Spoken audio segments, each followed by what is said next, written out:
All right, as folks come in, hello to everyone in the United States, in Israel and Palestine, other places in the world where you may be zooming in from.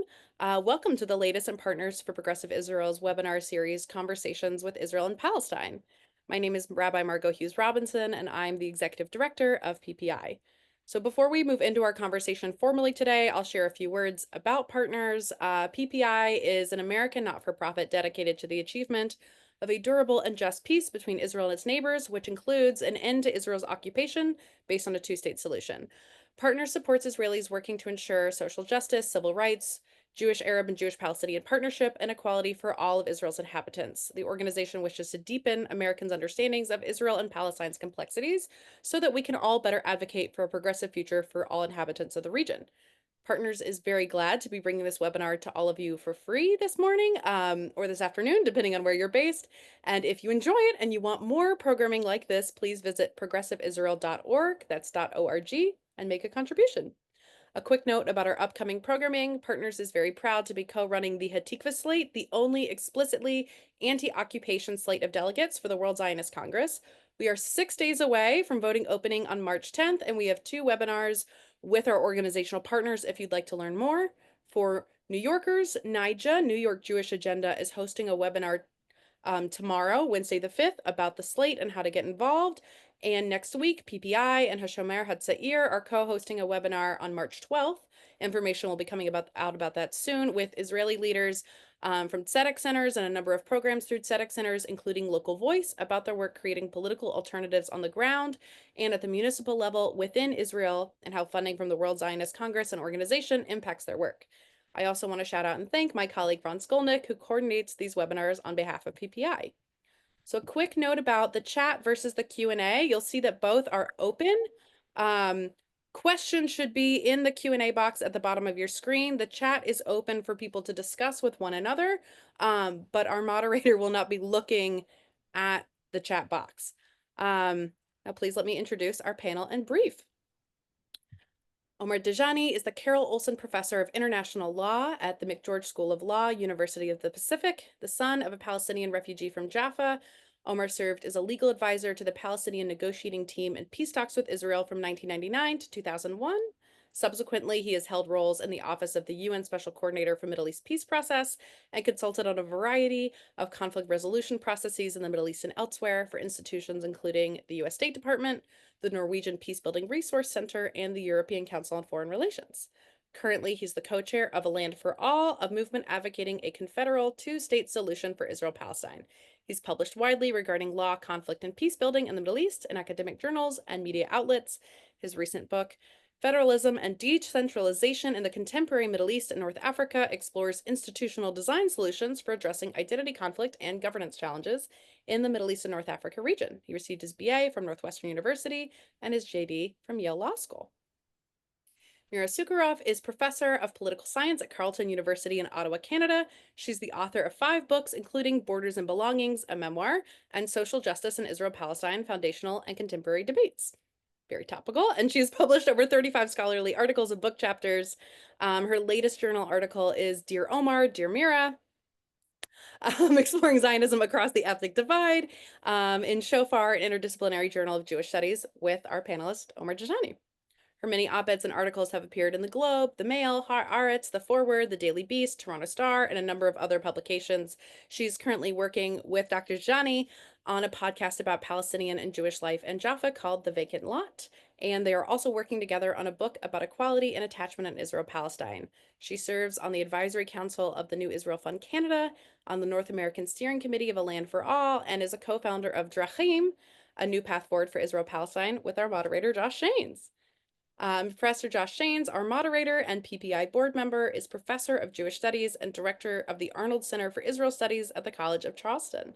He's published widely on modern Jewish politics, culture, and religion, as well as anti-Semitism and contemporary politics in both academic and popular outlets, including Slate, The Washington Post, Haaretz, and The Forward.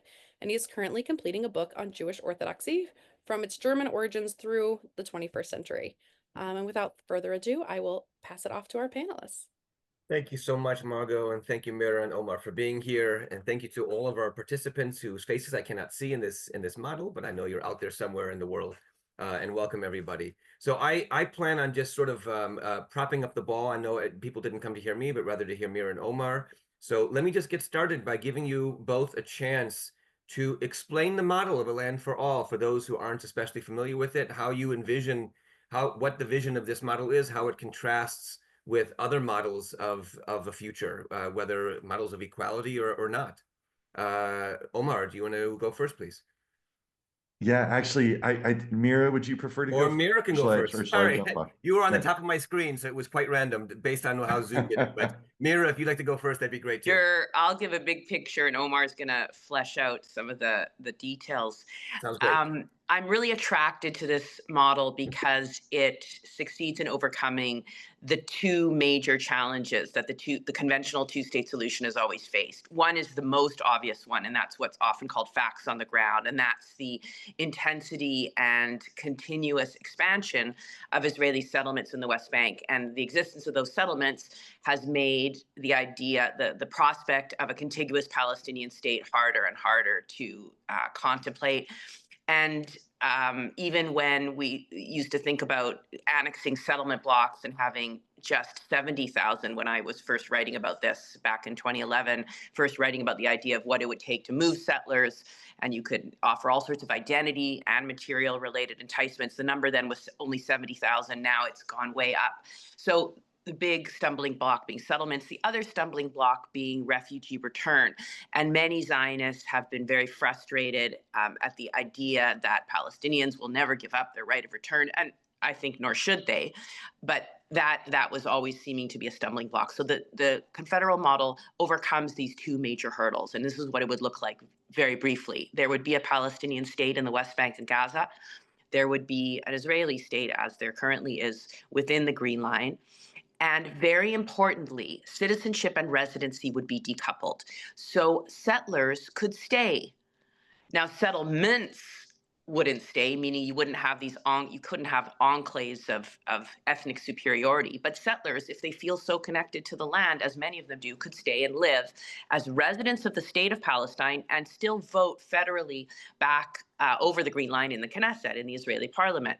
Similarly, Palestinian refugees who are currently in Gaza or Lebanon, Jordan, or elsewhere could, or even in the West Bank, could return to live inside Israel, inside their towns of Jaffa, Haifa, or wherever inside Green Line Israel.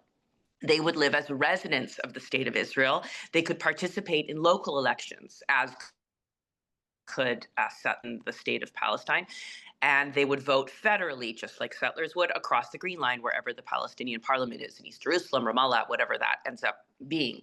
So citizenship and residency would be decoupled. There would be, accordingly, freedom of movement. And what it really does is it honors the attachment that so many Palestinians and so many Israelis have to the whole entirety of the land.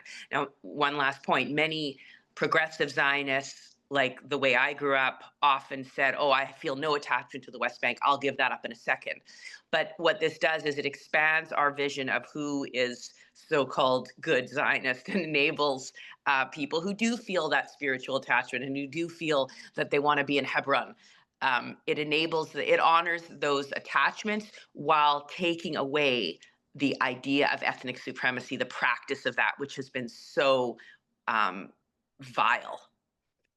Sorry to end on such a sad word. I No. want to Thank end on you. the word of hope. Thank you, Mira. I have many questions already, as I'm sure listeners do. I'll remind our listeners that the Q&A, especially those who came in a bit late, the Q&A is open. The chat is open for you all to talk amongst yourselves, as they say in Coffee Talk, but I will not be looking at that. The Q&A will be the place where you post questions for me to give to the our visitors in about half an hour's time. Omar, please. Sure. So I'll just add a few things to Mira's excellent opening gambit. And I want to just start by also highlighting some of the other challenges with the separation-based approach that was really the centerpiece of peacemaking during the time that I was working in the negotiations. And so the idea that animated the two-state solution that was negotiated during the Oslo process was that what we needed in Israel-Palestine was not only partition, that is to creating two states, but also going beyond that to ethnic separation or segregation. And so an attempt to minimize contact between Israeli Jews on the one hand and Palestinians on the other. And of course, as Mira pointed out, the most significant challenge to that framework, politically speaking, has been the proliferation in settlements and settlers in the West Bank, which has meant that in order to achieve the kind of separation that was envisaged previously, it would be necessary either to really, really significantly redraw the West Bank border in ways that would draw the settlements into Israel through annexation, and minimize the number of settlers that were outside that space. And the problem with that, of course, is the implications with respect to the viability of a Palestinian state, its ability to be not only economically viable, but politically legitimate for Palestinians, recognizing that the 1967 border has become not only an international consensus point, but also for Palestinians a reference point with regard to how they'll judge any future settlement, right? So, so either we redraw the border in a way that really moves it far from the 1967 border, with the challenges that that presents, or we require there to be a lot more settlers who are relocated back into Israel. And even though relocation is all in the air these days, as we know, there's been a lot of discussion of relocating Palestinians from the Gaza Strip. The security, political, and economic costs of relocating 6,000 Israeli settlers from the Gaza Strip back in 2005, 2006, were so significant that there is a real question in view of how far rightward Israel's politics has moved, how that would be achieved, forcibly relocating Israeli settlers would be achieved in this context. So that's one piece of it. But what we also recognize is that this idea of separation is really at odds with the way in which Palestinians and Israelis live day to day. If we actually look at the map, it is difficult to draw lines between these two national communities, and two communities who, to a very significant extent, do consider themselves national communities. We are not yet living in a post-national moment in Israel-Palestine. That day may come, and I have conversations often with Palestinian friends in particular, though also with Jewish friends and others, about why a one-state approach is a difficult proposition. And my sense is maybe at some point in the future, that might be something worth working toward with the consent of both peoples. But I think we are so far from a post-national moment. And the reality is that if we look at all manner of questions, from public health to transportation, to climate change adaptation, to dealing with natural resources like water and energy, and of course, to a question that is so much on the minds of folks when they think about the region, when you think about security. A separation-based paradigm is really difficult to implement and presents a lot more difficulties than it solves. So that I wanted to sort of stress at the outset. But in terms of the paradigm, I think it probably makes sense to let Josh lead us with some questions about what the details, what some of the issues and concerns might be with regard to that, and I can elaborate as we go along that path. It was a great beginning. Thank you. And the questions are coming in fast and furious, and some of them I had as well. So I'm going to try to balance between the conversation we had discussed and also the questions coming in. But let me say one thing, ask one thing first, because you too, and I share your view in many ways, are coming in with an assumption that needs to be responded to, which is, what's wrong with the status quo?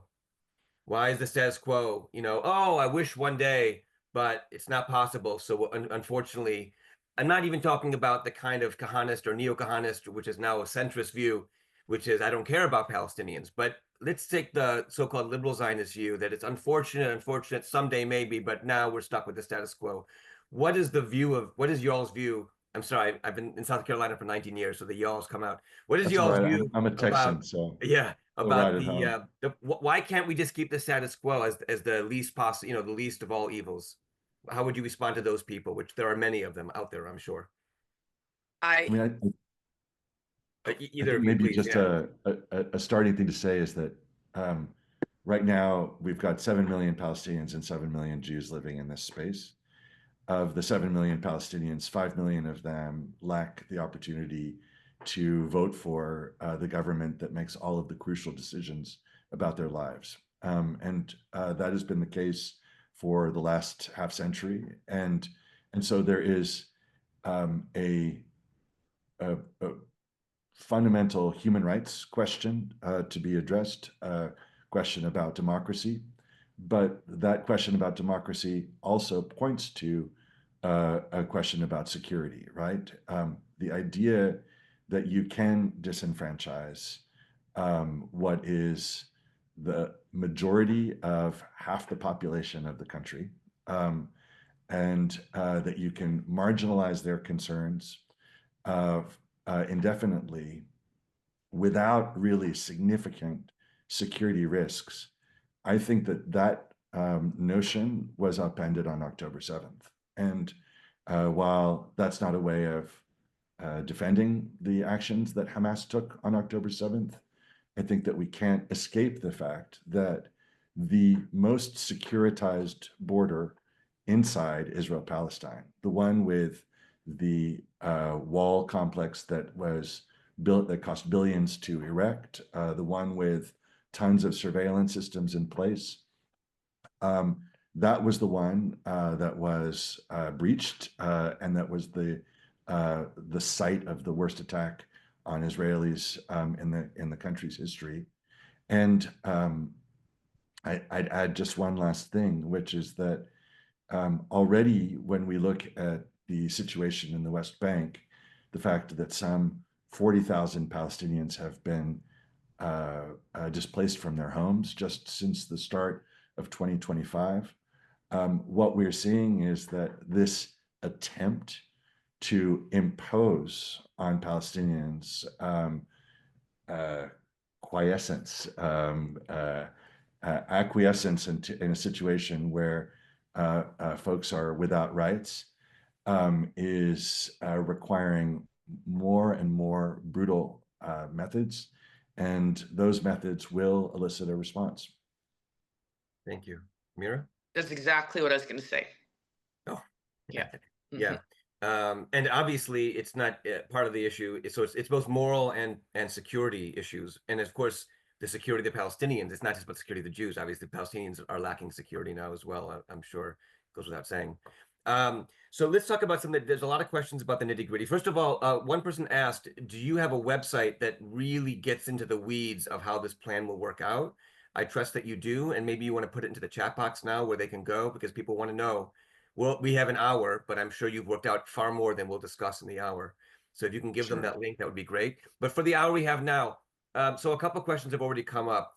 The logistics of this. So on the one hand, what do we do with Palestinian refugees whose homes have since gone through many hands of purchases and of acquisition by Israel, either after the Nakba or after 67, and they've since been sold and resold?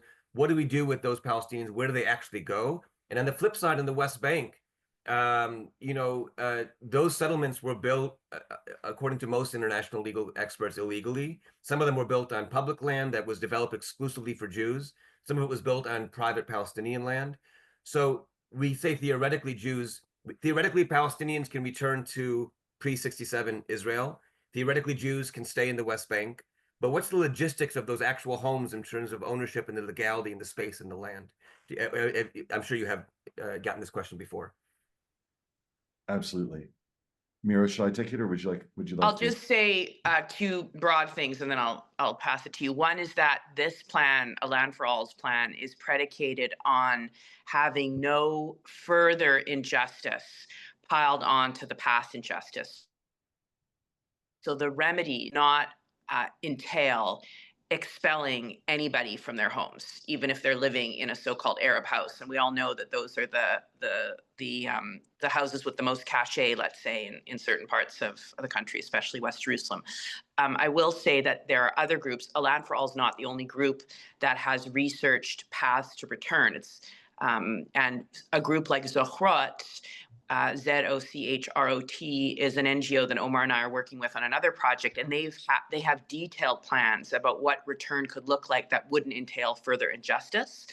I'd finally, on return, point to the Claims Conference, which is an international regime to return or reunite Holocaust survivors who had property looted with at least the value of their property. So there are many, many minds working on these issues that can be drawn on. Just to clarify, Mira, you're saying that in your plan, all the Jews living either in homes of Palestinian refugees from pre-67 Israel, and all the Jews living in settlements right now, at least, they would be allowed to stay in the homes they have? Or am I misreading you? Maybe Yes. Omar. Oh, Not I'll quite. get Omar Not on quite. this. Yeah. Yeah. So I would just make a slight revision to the way that Mira framed it and added detail.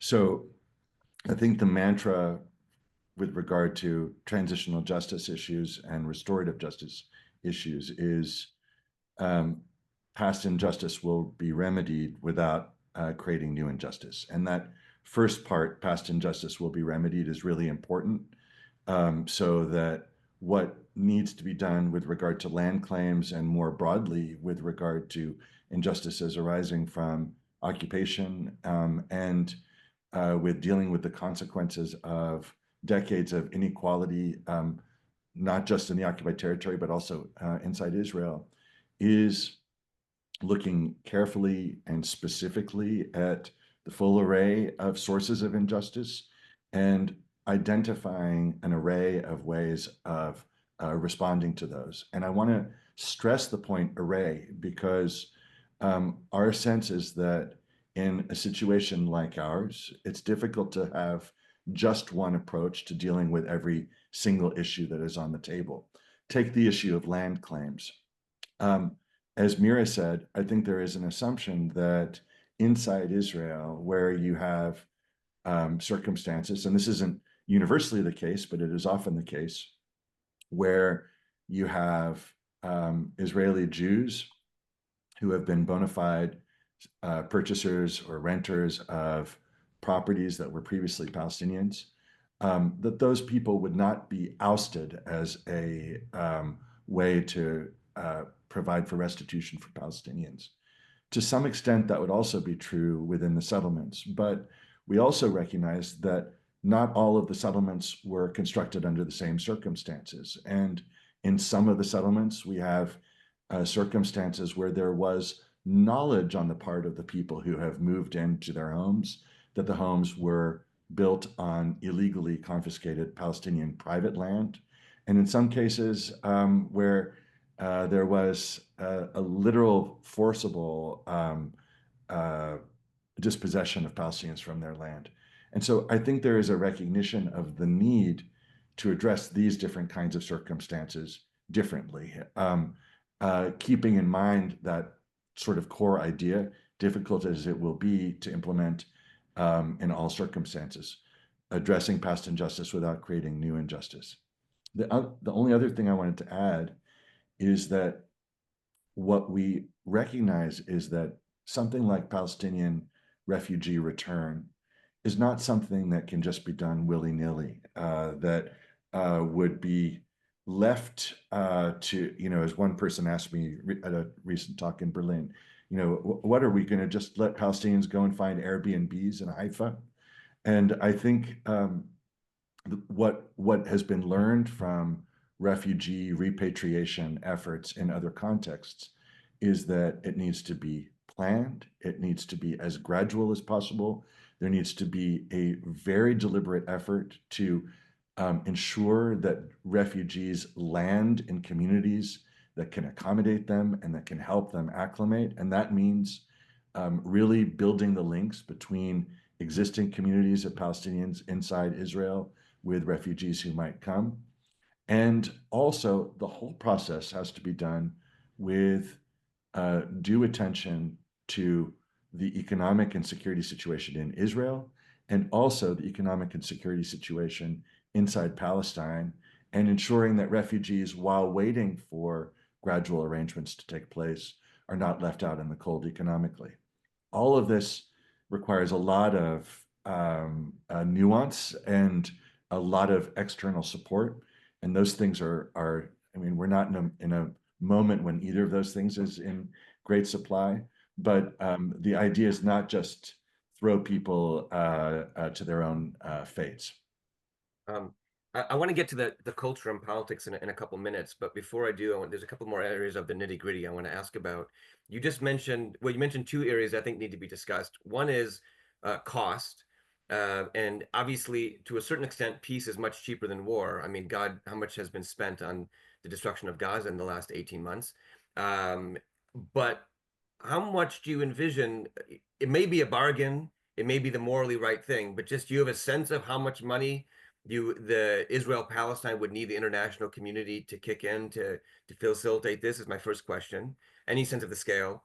And the second question is about security. So we have these two intertwined states. Jews, wherever they live in the land, will vote for the Israeli federal government, the Knesset. Palestinians, wherever they live in the land, will vote. Maybe I'm getting that wrong. Correct me if I'm getting it wrong. Almost right. One Go ahead, important Mira. addendum. Yeah. One important addendum. Current Palestinian citizens of Israel would not be denationalized. They would not lose their citizenship. Those Palestinians who are currently Israeli citizens, if they choose, I assume, would be allowed to remain Israeli citizens and vote for the Israeli Knesset. New Palestinian citizens of this confederation would vote for the Palestinian parliament. One of the main reasons why you need to be able to vote for the government that controls your lives is because a state, as we famously know from Weber, right? A state is the exclusive body that gets to use violence legitimately. All kinds of violence, actual violence in terms of guns being fired on you, violence of being moved, eminent domain, or just theft, violence of checkpoints, all kinds of violence. So, and security on the other, violence against those who might want to threaten you. How exactly will security happen that will keep Palestinians and Jews both secure in a way from each other, from random elements, and so on? And obviously, both communities have elements that would want to act violently. So how would the arrangement address security forces? I'm sure many people say it's going to be, otherwise it's going to be, I don't know, like Lebanon or something. It'll be a civil war, right? That's what you probably get a lot. Yeah. So there's one thing that I should have added earlier that's important, which is that in order for this system to work, there's a need for a robust confederal framework that links the two states together in a relationship that, in regard to some issues, is about coordination, about some issues involves deep cooperation, and with regard some issues involves joint governance, joint exercise of powers, working in tandem. And so you can imagine different issues will go into those different buckets. And I think there is an understanding that security would go into multiple buckets. I think it's one arena where very deep cooperation will be needed. And we could go on a lot of length about this, but maybe there are just two dimensions that are really worth highlighting at this point. I'm sorry, three dimensions. So first of all, when we think about tactical security, which is counterterrorism, and recognizing that you're dealing with populations of permanent residents in some cases, and minority populations in all cases in both of the states, there's going to be a real need for very, very deep intelligence sharing and cooperative mechanisms for sharing that sharing not only intelligence but also deploying technology and using the most individualized assessments possible to identify risks, particularly with the benefit that each of the states would have in contributing to that effort, identifying risks before they mature into full threats. So with regard to the counterterrorism framework, there is an expectation of deep cooperation. And for all of the problems that the Oslo processes security cooperation presented, and for all its inequality, which is something that needs to be that would need to be reversed in this arrangement, it's also something that produced significant successes that people shouldn't balk at. More successes in protecting Israeli security than Palestinian security, but successes nonetheless. And that's that kind of security cooperation is what we see in the realm of like the Schengen area, for example.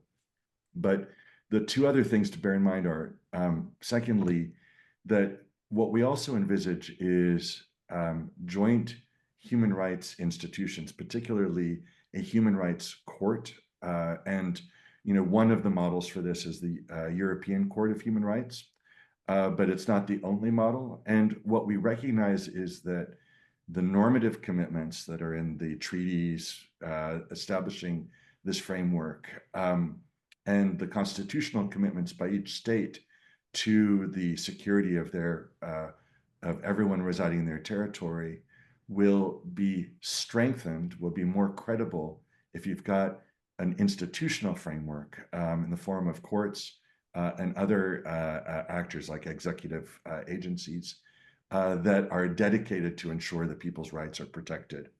And then the last piece that I'll mention is that with regard to strategic security, thinking about external threats rather than just internal threats, there is a recognition of two things. Number one, that there will need to be a joint undertaking on this front. And so there would need to be Palestinian participation in external security, but that there is, by virtue of the incredible asymmetry that currently exists between Israel's capacity and Palestine's capacity on this front, there's the expectation that this would be probably led by Israel in at least the first stages, and that the potential issues with that would be compensated by robust participation of third-party actors.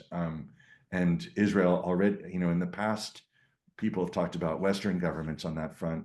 Over the last few years, there's been increasing recognition of the value of a regional security framework. And this is something I'd love to come back to talk about further, that there's also an incredible opportunity, an unprecedented opportunity, because of the rapprochement between Saudi Arabia and Iran, for a regional security framework that can actually involve both Palestinians and Israelis, and that can help to obviate the kinds of threats that were on people's minds 25 years ago when we were constructing a different set of security arrangements. Thank you. Mira. Just wanted to say one thing about Lebanon. People often bring up Lebanon, and Lebanon had a completely different philosophy underpinning what was attempted, and that was that they were pegging parliamentary representation to population ratios in a 6-to-5 formula, favoring Christians because Christians were more numerous at the time that they created these arrangements. As the 50s and 60s and then 70s emerged, Muslims became more populous than they had been. And the 6-to-5 ratio no longer reflected the demographic reality. And of course, not surprisingly, the group that had more representation didn't want to give it up. So this model does not entail bean counting. It does not entail those kinds of things that will set that are recipes for its own future failure. Thank you. There are other great questions that maybe we'll get to about the logistics, like what's the absorptive capacity of the land to support people, environmental issues, and so on. But I'm worried of the time, and the hour can fly by so quickly that I want to shift gears and talk about the politics and culture of this. How we're gonna get there. A number of people have asked questions, and I've seen this elsewhere besides these Q&A.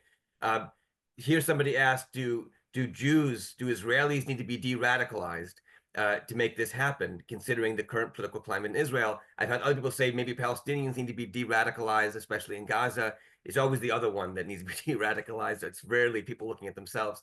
But then you can just say, I mean, somebody else raised the question after October 7th and what that did to Israeli society, and after Israel's response to Gaza and what that did culturally, forget about economically and violently, to Palestinian society. How are we supposed to get to a place where this is possible? What's the cultural political path you see when resistance to this kind of confederative, living together is stronger now maybe than it's ever been in the past, the way many people see it? Mira, you want to go first? Either one, it doesn't matter. I mean, Mira. there's a big message that has to be given, and this is what Elan for All is saying, is that when you said people are more reticent about living together than they ever have been, the fact is they are living together. They're living together in very not only unfair ways, but ways that are very, very risky. If we're talking, well, Omar's already said this, it's very risky to live. It's never been, well, now it's a little less risky because Hamas has been weakened, although not eliminated. But as Hamas, it'll be increasingly risky to live in the Gaza envelope. So there's a bit of a myth that, or there's a bit of a, I don't like using the word myths. I don't do myths and facts, but there's a lack of understanding that there already is intertwiningness. And when one group doesn't have rights, it makes the other group very vulnerable to attacks of the kind we saw on October 7th. And the other thing I'd say is that look at who attacks and who doesn't. The Palestinians between the river and the sea who do have the most rights of all the groups are Palestinian citizens of Israel, and they attack Israeli Jews far, far, far, far less than Palestinians under occupation. And how about the flip side, Mira, about Jewish radical? There's someone who asked, what about de-radicalizing Jewish society? If you look at the popularity of Kahanism, I mean, either outright Kahanists like Ben Gvir and Smotrich and the people who vote for them, or even I think it goes beyond them at this point. In Pew studies, polling in Jewish society, how does one address? They may be living together, but Jews seem to be much more comfortable denying rights to Palestinians, either permanently and maybe even the right to live in the land than they've ever been before. How does one address that with your first of all, thank you for acknowledging that everyone always pokes at the other side to get de-radicalized, and I think that's something that groups like PPI can really get people to realize. What I think is that when we look at a lot of the history of settler attacks on Palestinians, and none of this is new, of course, is that they often used a term, a very eerie term, price tag. They were making, settlers would use the term price tag attack. And the price, that what they meant was when the government of Israel was trying to crack down on settlement expansion or force an illegal outpost, even under Israeli law, it being illegal, to shut down, to move a mile down the hill, the settlers would react, not necessarily in attacking the state, although we've seen some of that, but they would react by attacking Palestinians. So this kind of cat and mouse where the government is trying to hound, occasionally, not often enough, I would say, but where the government of Israel is hounding their own settlers to move to adjust to the laws will no longer be a phenomenon because everybody will be residing legitimately. Thank you. Omar. So I think there's no question but that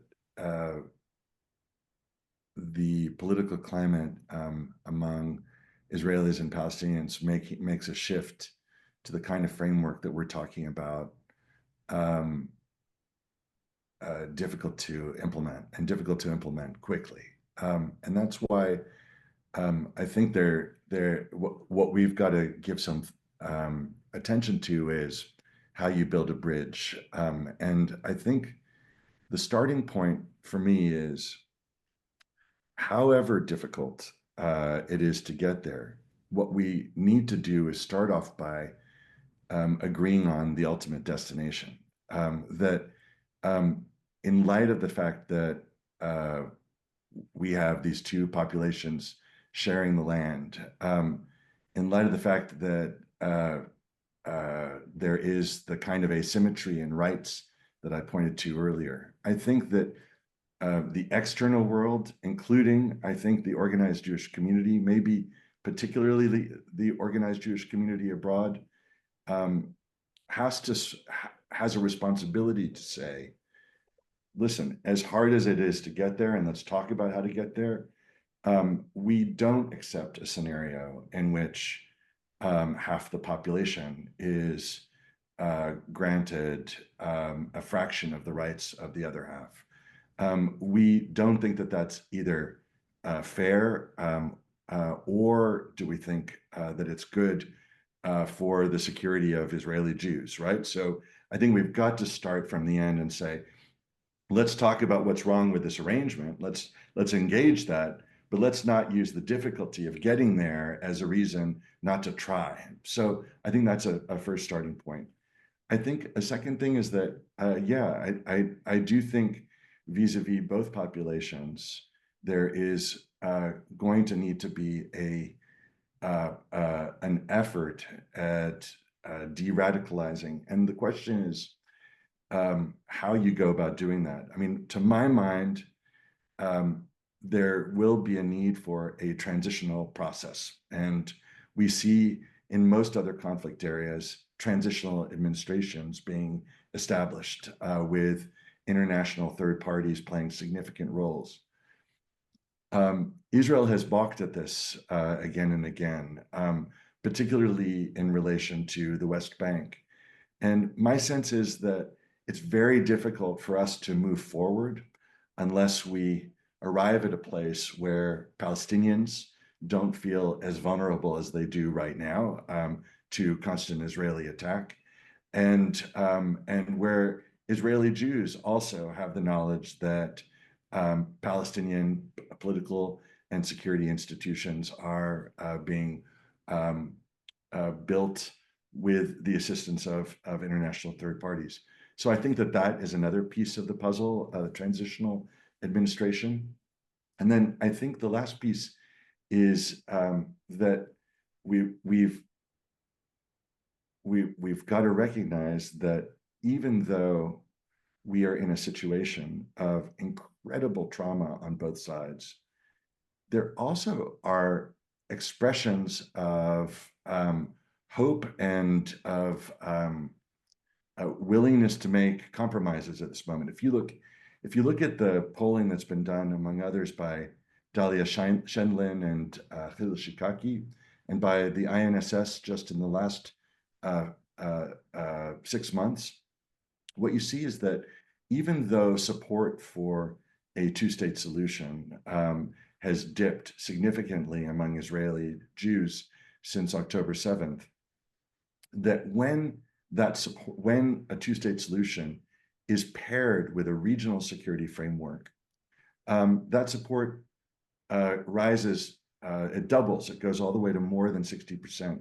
And what we see among Palestinians is, after a very significant period during which support declined, that Palestinians also have started to recognize the value of independence and of self-determination. And so I think we shouldn't lose sight of the fact that in both cases, while there are people with axes to grind, there are also a lot of people who just want to get back to their lives. And what we've got to do is to create the kind of framework that allows them to do that. Is it a fair assessment of what you just said to say that the current situation is unacceptable morally, politically, and also because neither side is safe? Obviously, the Palestinians are not safe, and Jews are clearly, after October 7th, we see and elsewhere, are not safe. So it's morally, politically, and security unacceptable. And a vision of a two-state solution being, at this point, inconceivable to achieve, simply digs us in deeper to the so-called status quo, and therefore the vision, it's a self-fulfilling prophecy.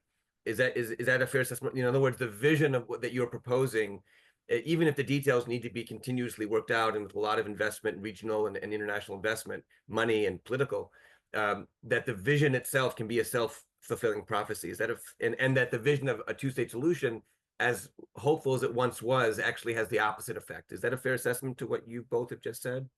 would you say? Omar's nodding his head. Mira, Yeah, well, is Josh, that one okay? thing, Josh and I, so just to bring you in, one thing Josh and I wrote when we created our group Drachim, which is a group for people, especially Jews, who feel attached to Israel, but who stand in with Palestine solidarity and freedom principles, but who still feel that connection to Israel and Hebrew culture, especially. One thing we wrote in our principles was that a belief in the two-state solution as the only solution. And when I say two-state solution, I mean not the confederal approach, the conventional two-state solution, which would entail expulsion of or relocation of settlers, which would entail Palestinians to give up right of return. That if you believe that that's the only solution, that it ends up re-entrenching the status quo and counseling patience of Palestinians, saying one day when your leaders give up return as an aspiration, you can have a state. One day when we get our settlers organized to possibly leave and not worry about civil war, you can have a state. So yeah, so that's what we're trying to focus on, is a solution that is more actionable and therefore doesn't counsel patience at all costs. Mhm. Thank you. A few people have asked, I think if I'm not seeing the same question over and over, about Jerusalem. I remember years ago I saw a study that showed that in public opinion polls of Palestinians, of all the issues that they would have to bring to a negotiation, including even right of return and settlements, that Jerusalem towered over everything. And it was explained to me by, I think it was Professor Shikaki, I can't remember, that it's not just nationalist and religious, it's also economic reasons, because so much of the population of the West Bank is in Jerusalem itself. How do you feel, how exactly does Jerusalem fit into your image here? How would it address nationalist and economic and political issues? So the approach that's taken is, on the one hand, to recognize that Jerusalem, like the rest of the country, would have a border that runs through it that defines what is sovereign Palestinian territory and what is sovereign Israeli territory. And on the other hand, that either we would be dealing with a single jointly run municipality, or we would be dealing with two deeply cooperating municipalities. Now, the big questions that were that sort of separated us during the previous rounds of negotiation, to a great extent, would be resolved by this. But there are two, I think, hard things. So I think one of the questions that was a source of a lot of contention was over how sovereignty over the Haram al-Sharif Temple Mount would be allocated. And I think that this is not something that our proposal addresses itself to. And I think that that's something that would requires some creative imagination. I think that when you decouple sovereignty and control, so that, for example, you're dealing with an old city that has a very significant international presence as a to ensure that not only that things run well in terms of security, but also that the status quo with regard to the rights of various religious communities is respected. I think that that can help move us away from the kind of zero-sum game about sovereignty that divided us in the past. If what you're not worried about is that one or the other actor's sovereignty is going to mean that the space is going to be wrenched away from worshipers of your own faith, I think that becomes much less of an issue. And I think the other thing that we've got to work through is this question of whether we're dealing with a joint or a municipality or two separate ones. And I think that there are, good arguments for both of those. I feel like that's not as fundamental a question. What I do think is fundamental is that by conceiving of Jerusalem as an open city, by recognizing that a framework of freedom of movement and residence across our common homeland allows Palestinians and Jews to move freely through it and to go for prayer or work, I think that that removes some of the most difficult dimensions of our efforts to address Jerusalem in the past. Mira? Nothing to add, but just to clarify for listeners, when Omar says we, Omar has two hats, and really important hats. They're not at odds, but Omar was a negotiator in the earlier eras of the peace process. So for the PLO, part of the legal support team. So he's talking about some of the near successes in the past and what we've all, and especially he, has learned from that. Amazing. Thank you. Mhm. Speaking of politics, there was a question. A lot of the people on the call are American, and even if they're not American, they care about American politics. I know this seems a completely pointless exercise at the moment under current conditions. However, theoretically or long-term thinking, what needs to be happening from the American side politically? I mean, are you a believer? So there's, for example, Nathaniel Thrall had the famous book he wrote, The Only Language They Understand, which argues that if you look historically, the only time Palestinians, the PLO, Arafat, or Israel ever changed their behavior was when they were squeezed, economically or politically squeezed. And when they're hugged and supported, then they do whatever they're going to do that's in the opposite direction. Is that your, I mean, what has to happen from America to either make that's critical, that won't happen without it, or at least would support it, that you want to be seeing? And I'm not saying you're expecting it to happen at the moment, but theoretically, at least, what would you want to see happen? I'm going to let Omar take this, but I do want to say that, yes, Nathan Thrall's book said the only thing each side understands is force by the other. But there's a book by my friend and colleague, Jeremy Pressman at University of Connecticut, that argues precisely the opposite. So I think the jury's out empirically on on whether sticks have worked more or carrots have worked more. And I think there's a role for both. But in my case, I'm referring to economic sticks, namely by the U.S., not another October 7th, not No, obviously, yeah, no, but nor are you, not attacks yeah. on Well, civilians. no, quite clearly, I meant United States policy, and so you think the jury's out. You're not sure which is the way to go. You think it's both at time, depending on the situation. Is that Well, what I you're? think the jury's out on what the historical record shows, but I'm going to let Fair enough. Omar take this. Thank you, Omar. What do you think? Sticks or carrots or mix, or and how so? I think it has to be both. Um, I'm going to maybe take a little bit of a side route to answering this question. To my mind, and my earlier comments maybe pointed gestured toward this.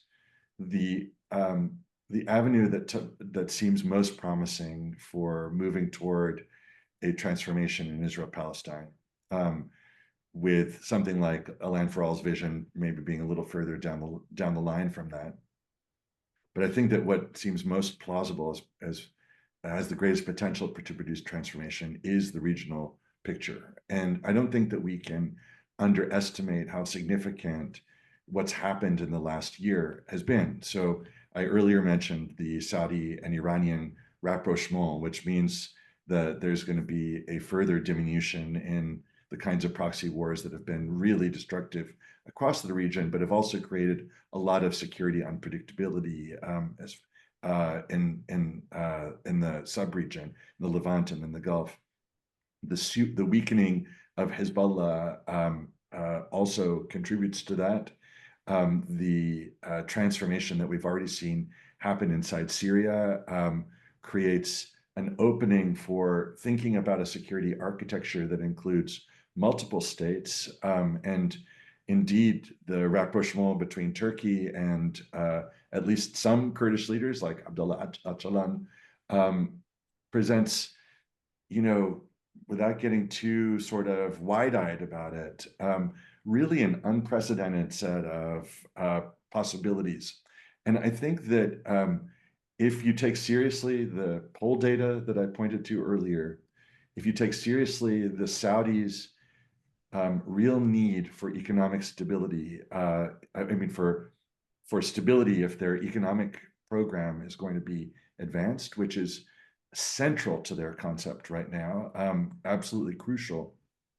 And if you take seriously President Trump's desire to see commercial and investment routes open from India's Modi through the Gulf, through Israel-Palestine, to Europe, sadly through his fascist partners in Europe, and over to the United States, then I think that what you see is the potential for an alignment of interests in favor of stability. But all of that all of that turns on providing a coherent answer to the Palestine question. And so I think that there are lots of reasons where reasonable Israeli actors would see addressing this reasonably, and the inducements from what the Gulf could offer as a real reason to go forward.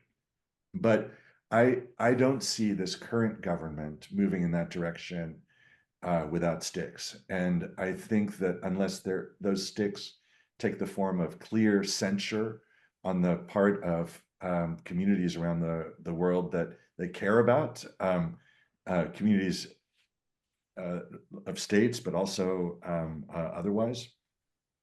And unless we start to see Israel's economic partners saying, hey, there are real costs to continuing down the path that you're on right now, I worry that we're going to see more mass violence, even more horrific ethnic cleansing, and I think that we'll head in a more dangerous situation than we have so far. Thank you. Can I just make one more please. little point about the responsibility of communities, diaspora communities? And Omar mentioned, Omar, you said the responsibility that organized Jewish communities have in the diaspora to push for just and safe secure solutions like this. I just want to clarify that what we mean, or what we mean by that is organized Jewish communities, meaning organized Jewish communities that support Israel through words and deeds. So I think it's very important not to say that you have to buttonhole a random Jew on the street and say, what are you doing for Israel? Or what are you doing for the Palestinians? What are you doing to promote peace in the Middle East or to end the Gaza war? That would be anti-Semitic. Just like to grab a random Muslim on the street or Arab to demand that they do something or say something would be Islamophobic or anti-Palestinian or anti-Arab. And so what we're looking at, what we're talking about is institutions who support Israel and demanding that they shift towards more active support for rights as well. Okay, that's helpful. Thank you. Mm-hmm. I'm an historian, so I really, there's so many great questions from which I can choose. So I'm going to choose this one because I'm an historian. Ian Lustig, who, if those of you don't know, has been pushing the idea. He had a book called Paradigm Lost, the one state reality. He talks about the one state reality, that there is one state now. It's similar to what Mira said earlier, that there are 7 million Jews and 7 million Palestinians living together right now. I mean, that's just the reality on the ground.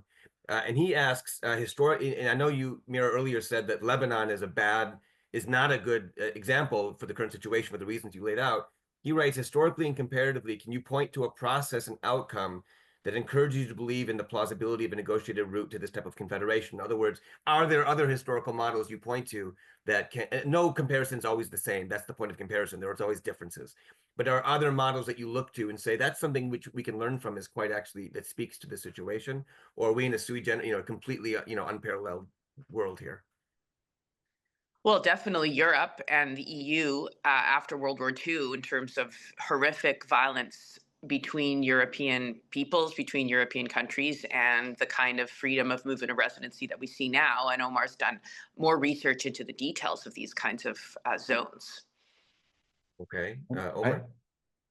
I think that what is difficult about the Israel-Palestine context is the situation of asymmetry. So I think we have plenty of examples of states moving together toward further integration, freedom of movement and residence.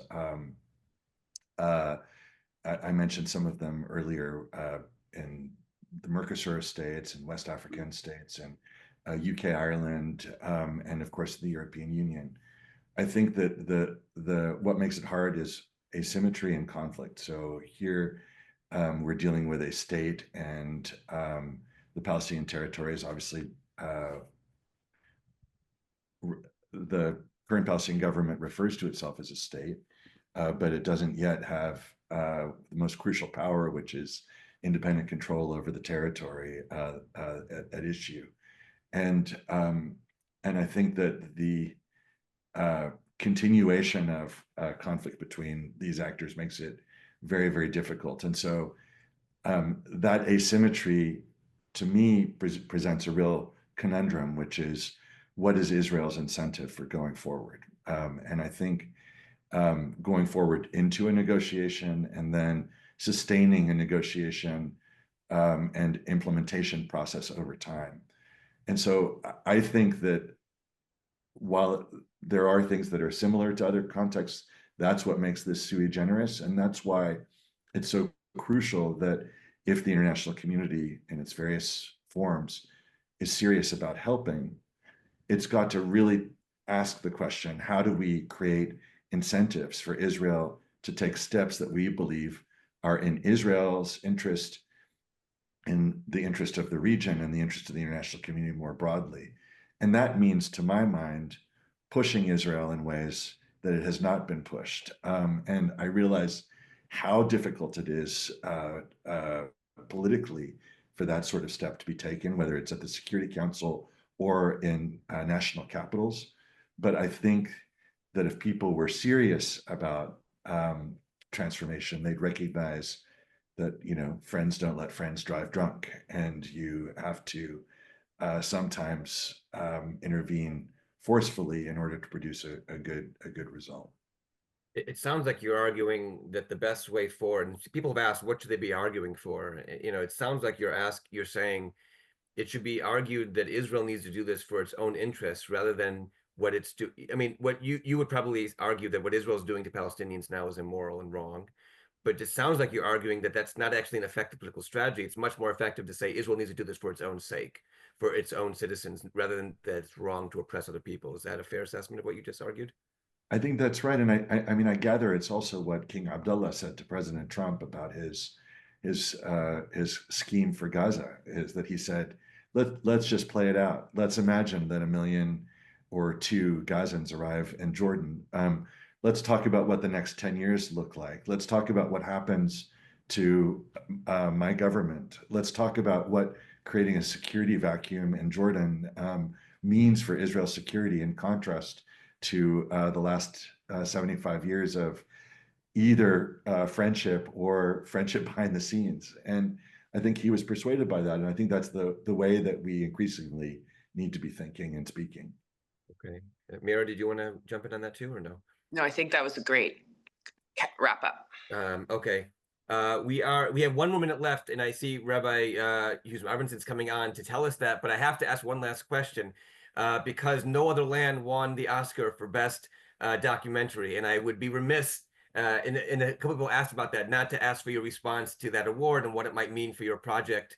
Today, I think Dahlia Scheindler wrote an article today, yesterday, that she's happy, but she says we've seen documentaries win awards before. She's not sure it'll make a difference. What's your thoughts about it winning the award? Well, my first thought was, well, Omar sent me the speech as soon as it happened, because I was at a conference right now, and we were both so moved by the words of the speech, particularly by the Israeli acknowledgement by the Israeli half of the production team. And note, it's not an Israeli film, so a boycott of it is misplaced for anyone who believes in the cultural boycott. I don't subscribe, but some people do. It's a Norwegian and Palestinian film, but there were 2 Israeli citizens who co-led it and 2 Palestinians who co-led it.